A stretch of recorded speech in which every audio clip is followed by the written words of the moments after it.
হাম পরিস্থিতির আরো খবর জানাতে সিলেট থেকে যোগ দিচ্ছেন আজহার উদ্দিন শিমুল, যাচ্ছি তার কাছে। শিমুল, সিলেটের হাসপাতালগুলোতে এখন হামের প্রাদুর্ভাব কেমন দেখছেন? শ্রেয়া, দেখুন, সিলেটের যেসব হাসপাতাল রয়েছে সেসব হাসপাতালে কিন্তু হামের যে প্রকোপ তা বেড়েই চলছে। গত 24 ঘন্টায় সিলেটে 2জন শিশু মারা গিয়েছে যাদের বয়স 1 বছরের নিচে, এবং দুজনের বাড়ি সিলেটের বিভিন্ন উপজেলায়। এখন পর্যন্ত হাম এবং হামের উপসর্গ নিয়ে সিলেট অঞ্চলে 28 জনের মতো শিশু মারা গিয়েছে। এর মধ্যে হাম নিয়ে মারা গিয়েছে 3 জন এবং হামের উপসর্গ নিয়ে 25, মোট দাঁড়িয়েছে 28 জন শিশু।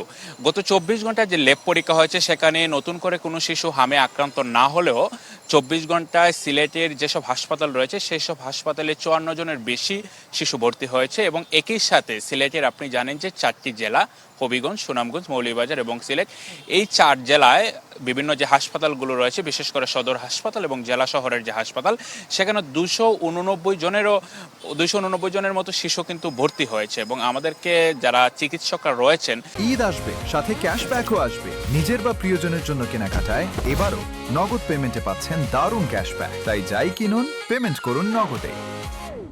তারা বলছেন যে রিকভারির যে সংখ্যা তা তুলনামূলকভাবে বাড়ছে, এবং সরকার যেহেতু টিকাদান কর্মসূচি একই সাথে শুরু করেছে, আমরা দেখেছি সিলেটের বিভিন্ন জায়গায়, বিভিন্ন কেন্দ্রে কিন্তু নিয়মিতভাবে টিকা দেওয়া হচ্ছে, এবং যাদের 6 মাস তারা কিন্তু নিয়মিতভাবে টিকা দিচ্ছে। এবং ডাক্তাররা আমাদেরকে যেটা নিশ্চিত করেছেন, যেসব শিশুরা বর্তমানে টিকা নিচ্ছে তাদের মধ্যে এই সংখ্যাটা খুবই কম। তবে যারা পূর্বে যেসব শিশুরা টিকা নেওয়ার সুযোগ পাননি তাদের মধ্যে যে হাম এবং হামের প্রাদুর্ভাবটা বেশি। এবং একই সাথে সিলেটের 2টি হাসপাতাল, আমার পেছনে যে হাসপাতাল শহীদ শামসুদ্দিন মেডিকেল এবং উসমানী মেডিকেল কলেজ হাসপাতাল, 2টি হাসপাতালে যারা হাম এবং হামের উপসর্গ নিয়ে ভর্তি হচ্ছেন তাদেরকে চিকিৎসা দেওয়া হচ্ছে। তো সব মিলিয়ে মার্জি, আমার কাছে এই ছিল সবশেষ। ধন্যবাদ শিমুল। দর্শক, হাম পরিস্থিতির খবর জানতে আমরা সরাসরি যুক্ত ছিলাম সিলেটে।